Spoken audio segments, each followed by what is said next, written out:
Hello, I'm Tim with the Iola Register, and I'm here with Amanda Holman. How are you?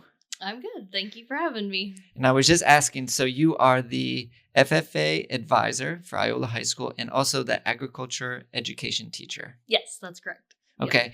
And can you just remind me of what you teach? Because you said all of the classes and I kind of remember welding. Yes, welding What 1 else? and 2. Okay. Agri-science, which is kind of the entry level, usually for freshmen, or if you didn't get in freshman year, you want to try it out.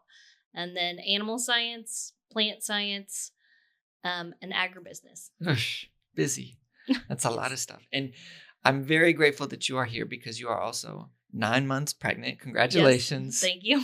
So by the time this video we publish this, you actually might have a baby. Hope, yes. Any day I'm ready. At least it's not August and 110 degrees and you're miserable. 100%. Okay, well, thank you again for being here, even in spite of all of these crazy things going on in your life. Very excited. I'm excited. Very excited for you. So, Thank you. The reason I wanted you to be here is because National FFA Week is coming up. And I thought it would be pretty important to talk with you because, first off, what is FFA and kind of what do you guys do as a chapter throughout the year in Iola? Oh, that's a great question. So we are a student organization, and FFA is the largest student organization in the United States. And we're quickly growing more members every year in Kansas and beyond. And so it's just an organization that allows a bunch of diverse people to come together and learn about agriculture as well as serving their community, and offers a wide range of different skills. And then we believe in learning by doing. So we kind of have a 3-circle model. The classroom is the school side of things. FFA, which is the it's not extracurricular, it's intracurricular because it's within the classroom too, where you can go and compete and have fun like that. And then SAE, which is supervised agriculture education, where students are gaining real world skills through a job or a project of some sort. Huh. Again, lots of acronyms. Yes, yeah, we're full of them. That's impressive. I didn't know it was the largest student organization in the country. Mm-hmm. So were you a part of FFA when you were in high school? Yes, I was. Yep. And I wanted to ask, how did it impact you? Or, when you were a student, what did you learn from FFA and how did it kind of impact your life or your kind of trajectory, I guess, as you were a high schooler? Gotcha. So I probably became the most interested just because how I grew up, my background on the family farm, and then coming from a small school, that just seemed like a natural fit in the agriculture world of things. So I just kind of joined that, and I love to compete. I'm super competitive, so anything that I could try that out in, that's what I did, and then it opened a wide range of different opportunities. That's cool. Especially my senior year. I would say we had a slow burn.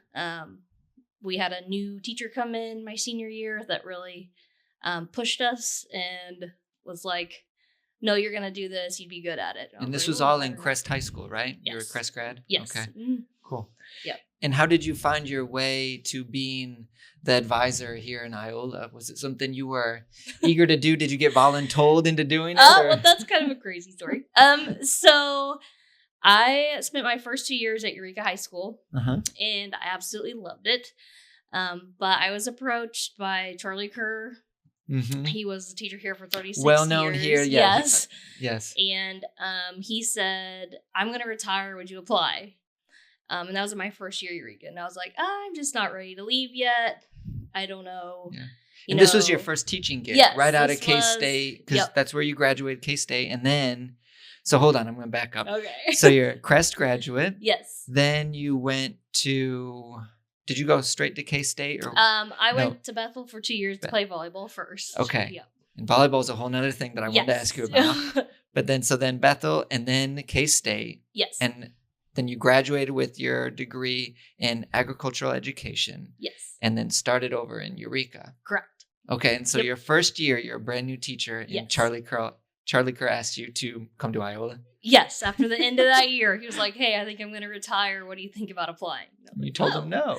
What? I did. I just wasn't ready. I loved Eureka. And so, well, the next year comes around and he didn't retire. And I had told him, I was like, if you stick around, I'll consider it the next year. And he took you at your word. He did. And so he said, I'm doing it this year. Are you going to apply? And I said, I told you I would. Yes, I will apply. Wow. So. And then the rest is history. And you've been advisor since then. Correct. 9 years here. 9 years. And how many years then you've been at Iola?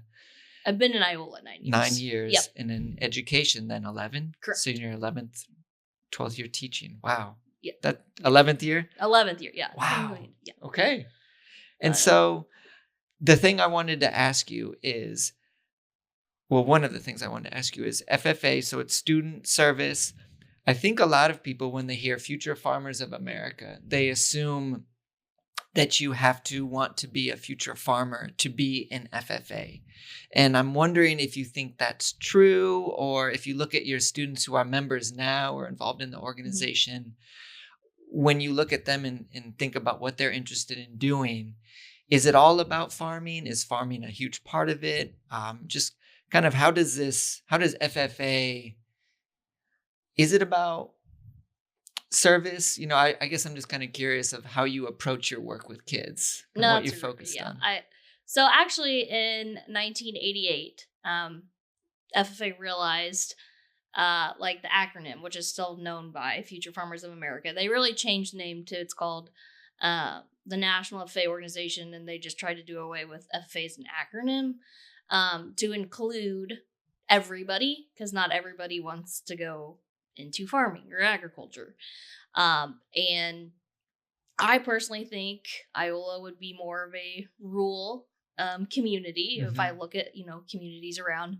But I would say 20% or less of the students I have in my class come off the family farm. Really? So it really has been a big shift. And I have, like right now, I have one senior that I know will go into the agriculture world. And I'm not sure, the others are taking different paths, and that's okay. But they can still benefit from something out of that. Right. And they're benefiting because they're learning leadership, they're learning service, they're learning these skills that are going to help them no matter where they go, right? Yes. That's kind of the idea. Correct. Okay, so you're a Strickler, that was your maiden name, and you did grow up on the farm. Yes. And so I guess it's also the reverse is kind of something I'm curious about too. When you look at students, or I guess just young people who are interested in agriculture, coming from that farming background, and even in your own experience and background, what do you think growing up on the family farm taught you, or how do you think it kind of formed some of your values or your work ethic or your belief? I mean, were there a lot of lessons that you gathered there that you think are really hard to get other ways? I do. And I'm really glad you asked that question. The best way I can describe it is I feel like it's almost a different breed. And if I knew nothing about the students that I had, I could probably tell you which ones came off the farm or not. Really? How so? And work ethic, showing up on time. They don't have excuses, and they volunteer for things without being told. Like if a task is done, like we're doing a task and they see something else is not done, they're not standing around waiting for you to be like, hey, go do this. They just do it. And I think that kind of goes back to, to me, like on the farm, like you're not just allowed to stand around and watch. Like you did something until it's all done, because when it's done, then you got to go in or you got to be done, like eat or whatever. Yeah. And then it doesn't matter that you had, you went to school and you had a basketball game. Well, the cows still have to be fed. You still have to get this done before you go to bed. Right. So just kind of the responsibility and time management also comes into play. Yeah. And that's part of how, when you told me that you planned for 6 classes, I was just a little bit floored. But also you said, one of your sounded kind of like a pet peeve is when people are telling you they don't have time, or Yeah. it's just like, wait a minute, you can make time. I'm making Correct. time for You all can't of tell a this. farm kid they don't have time. Like, I said that wrong. This is just like, they're not the ones saying I don't have time. They still find a way to get it done. Yeah, I understand that. And I think it's a really important part of FFA, and also this idea that when you're working with kids, you're trying to develop those attitudes because you know that they're going to take them far, even if they're not on a farm. If they decide to go into engineering, you need that type of attitude and work ethic, and you can't be the one who's last to raise their hand or last to volunteer. I mean, these seem like skills that will really translate no matter where kids go, and I think that's so important, and probably why I think FFA is so big. I mean, it's obviously grown to much larger scope than any other organization. Yeah. What do you enjoy most about your work with these kids in FFA? Good question. Probably the interactions of it's not just like in a desk. We try to do some labs or taking students to go compete. You just see them in a whole different light. And in kind of like the ag world or the FFA world, kind of what I think is you chose to be in my room. You don't have to be in my room. So most of the time, they're more eager, or, they should want to be there. So it makes things more enjoyable and fun. And when they want to be there, then everybody's life gets easier. Yeah, they don't have their head down on the desk Correct. saying, "Oh man, I hate this class." Yeah. you chose to be here. Yeah, and if you don't like it that bad, well then we've got different pathways to maybe you can find your way. But over 9 years, sorry. I imagine there are a couple students that you can kind of point to where you think FFA has really transformed this kid, or maybe transform isn't the right word. Maybe FFA, you've seen them bloom there, or take on personality traits, or really up their game in ways that you think wouldn't have been possible. Are there a couple names that pop to mind, or some kids that you think, yeah, they fit that category, that characterization?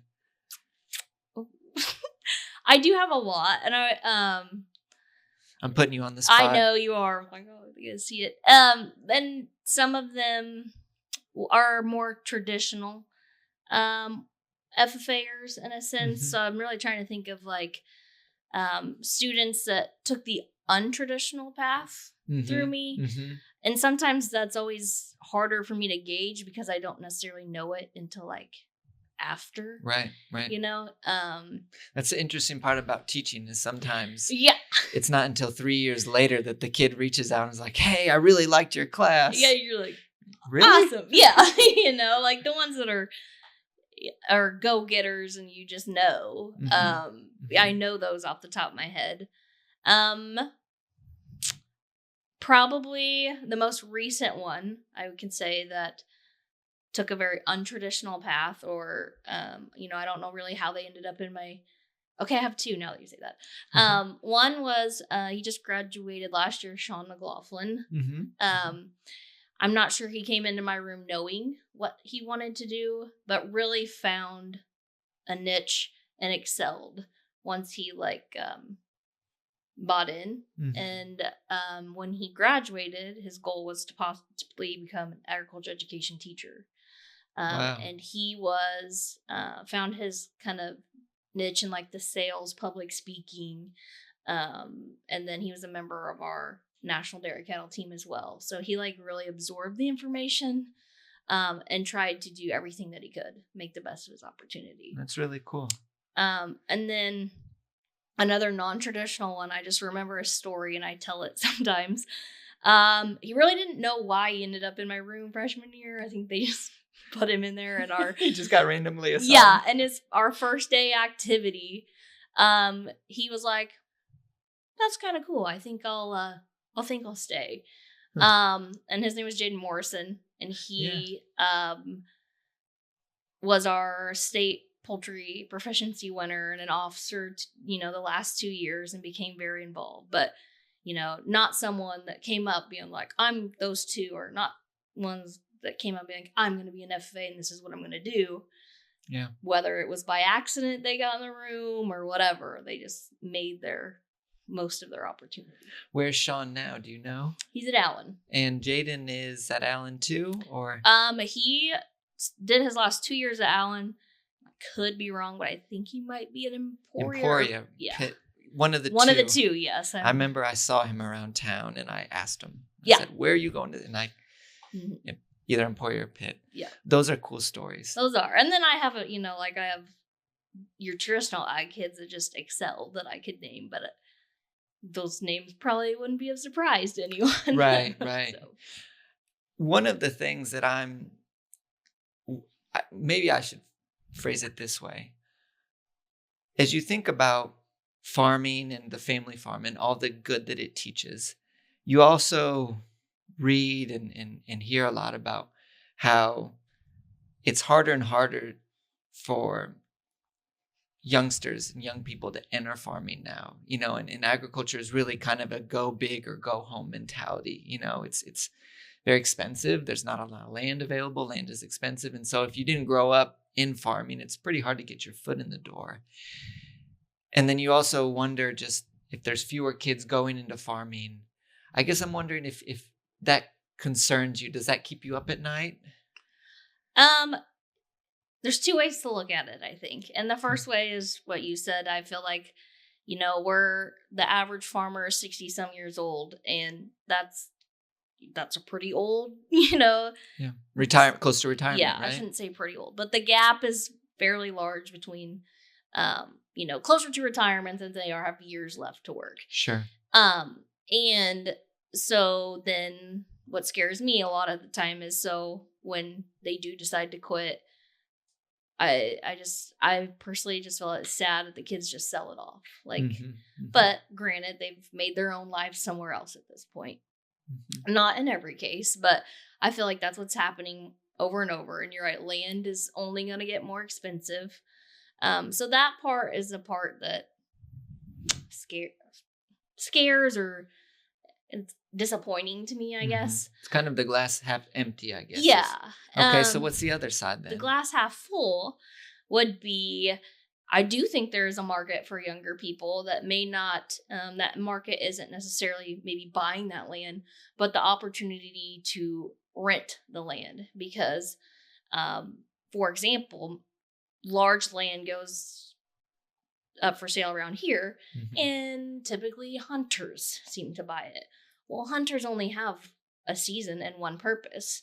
So approaching that hunter and maybe renting for, whether that's cattle or crops or what that land looks like. Obviously, they want the trees, but where that else could be a market for them because they don't own it. The hunter's also getting something out of it. Otherwise, they just paid a whole lot of property tax. Yeah, just something. To hunt. It blows my mind. Yeah. I know. I always see that and I'm like, wow, that is a lot of money for a couple weeks out of the year. I know. I'm just like, what, goals, right? Yeah. If you can do that, but save it for the locals. That's what I also think too. It hurts when they're from Texas and Florida. Yes. But so that's the glass half full, I guess, is that might be a new market that people necessarily haven't thought about. But that, again, you'd have to be the person that reaches out and makes those connections. They're not going to come to you, obviously. Yeah. But maybe what you're saying, or what I hear you saying, is being more creative. Maybe the way to get into farming isn't the way that you've seen it traditionally done, but there is still, there's opportunity there. We just have to think about it a little bit. Correct. And then it just might not be like your name on the paper of owning it just because of all the obstacles that encounters, but a way maybe to start. Yeah. When you think about FFA, what are some things that you think most people don't realize when you talk with people around town or in the community about what you're doing with kids? Do you feel like most people understand it well, or are there some things that people are often surprised to hear when you talk about FFA and the work that kids are doing? Yes and no. I feel like locally it's not a surprise, but if you get into bigger communities, sometimes it becomes a surprise. And I still think that if there is a surprise, the biggest thing is the different opportunities now. You know, this saying or whatever, plows and cows. Mm-hmm. People have a hard time letting go of that mentality. Yeah. Because there is so much more now, Yeah. you know. I think that's kind of what I was getting at, or what I think it's much more. Not only is it bigger, but it there's a lot more to it than just kind of what most people Yeah. think about. I think most people think these kids show up with dirt on their boots and, cowboy hats, and they're just here with big belt buckles to talk about cattle. And that is part of it. And it's a great part of it. But there's a lot more to FFA. Yeah. I think there's a lot of opportunity for kids to really take it any direction they like. Correct. And we, this might have only been our second year doing it. But we did hosted a leadership showcase and invited parents in. It was more all leadership based, like parliamentary procedure and opening and closing ceremonies. And that opened a lot of eyes. I didn't even know this was a thing, and that had nothing to do with dirt on your boots or anything like that. It was just, can the kids articulate, form an opinion, and be respectful in a group setting, that's life. I mean, that's applicable everywhere. And if you can't do that, you're in a tough spot, right? Correct. I mean, I think I've talked about this before, but it's something that I really worry about is kids spend more and more time behind screens and, they don't have that opportunity to engage face to face, talk with people. I think it's really important. And I love parliamentary procedure because there's no, okay, you do this next. It's all, you have to think on your feet. And that some kids do great with that and they love it. And some kids, it's so hard. When do I do this? Well, there's not a set time. You can't Google that answer. You can't, you can't cheat your way through it. This is you and your brain. And can we come up with something quickly that makes sense? I like that. Yeah. Yeah. It's one of my favorite. And the kids usually, they end up loving it. But it is very difficult for some of them in the beginning. Yeah. That feeds into one of the questions I wanted to ask is, what are you most proud of when you think about your time as advisor for FFA? Whoa. Kind of a big question. That is a really big question. I love to provide students with opportunities they would not normally get. And it can be as simple as, okay, when they want a place to eat, go eat. Okay, well, we're not eating anywhere where Iola has or surrounding counties. Where do you want to eat that's different? And I know that's so minuscule, but taking kids out of the county. Out of their comfort zones. Yes. And just, some kids travel the world and that's awesome. And then some don't. Yeah. So just providing them new opportunities they may not get otherwise, I think is one of my biggest, what'd you call it? Yeah, it's something you're proud of. Proud of, yes. Yeah. Huh. It's a tough time to be a teacher. I was wondering, when you mentioned 6 classes, what's the hardest part of your job? What do you think? The hardest part. Oh, wow.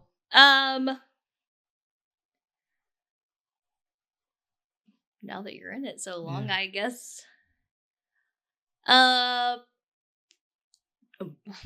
Man, I can't even think right now. No, it's okay. I'm not trying to. I just think there's a lot that not only just the lesson planning, but also one you were just mentioning that students come in, some have traveled the world, some haven't. You notice that, I think, in public schools that you've got kids with a variety of backgrounds coming in. Yeah. And I think that's hard as a teacher, or I imagine it's very hard today too, because not only is that about, whose family has money and who's not, who's growing up on a farm and who's not, but just thinking about how are you going to get all of these kids to where they need to be. I think that's it's a tough mission, right? To think Yeah. about, well, you've got really to find a way to make what you're teaching hit everybody's sweet spot. I don't know if that's something you think about Correct. anymore, or if it just comes naturally to you.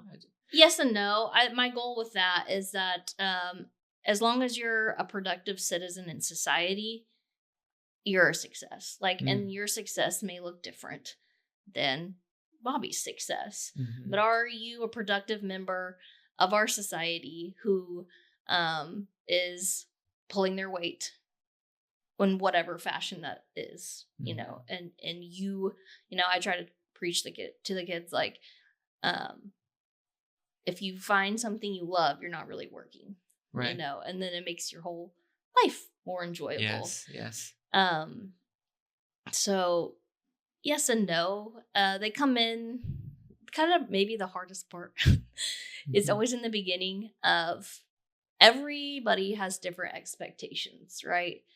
And I feel like mine are pretty, like, you meet them or you don't. And they have a hard time sometimes meeting the standard because everybody else's standards are so different. So like late work. Well, I turned that in. You turned it in a week ago. Yeah. Like, that's not what we do here, So getting them up to meet those in the room doesn't matter, across the hall what they say. This is what happens in this room. Yeah. So that might be one of the hardest parts in the beginning, is that transition. But other than that, it would just be like, I don't like excuses. Like, just, you didn't do it, just own it. I don't need to know that because you're just making it up at this point lots of times. But yeah, I don't know. I enjoy my job, so time, and I've learned maybe the hardest part of my job is I can't want it more than them. I think I just found my answer. So whether that be a contest, or hey, I think this job would be great for what you want to build on, or like a proficiency, it doesn't work if I want it more than you. And that's hard sometimes when they don't, if they don't, because some of them do, some of them don't. I think many parents and adults totally understand what you're saying there. And I imagine as teachers, the idea is similar. Yeah. That's tough. Yeah. Hard to figure out. Do you feel like you're at that point where you love your job so it doesn't feel like you're working? That's where you are? You have that? I do. I have that. I'm not sure what else I do. I got some ideas, but I got it pretty good. Like, the grass isn't always greener on the other side. So, I go home happy. I don't go home miserable. So we're fine. There's good days and bad, obviously, but overall, yeah. Well, thank you. It sounds like, I know that with that attitude and with your skills, you are a huge asset to our kids and to our community. So thank you for everything you're doing. FFA week is the 18th through the 26th, right? Nope. It would start the Sunday, probably the 22nd. The 22nd. Okay, it's the week. Okay. Yep. Lots of times it does fall on President's Day week. You're right. But this is the week after. So it usually starts that Sunday, which I think would be the 22nd or 23rd. It's the last full week of February. That's what I know. Yep, you're right. Well, I'm looking forward to, we're going to be reaching out, finding some kiddos to talk to about FFA, because I'm imagining you will be on maternity leave. Yes, I will be, yes. At this point, I'm going to knock on wood. Yeah. If I'm not, we have a problem. Well, thank you very much for your time. I appreciate it. Yes, thank you.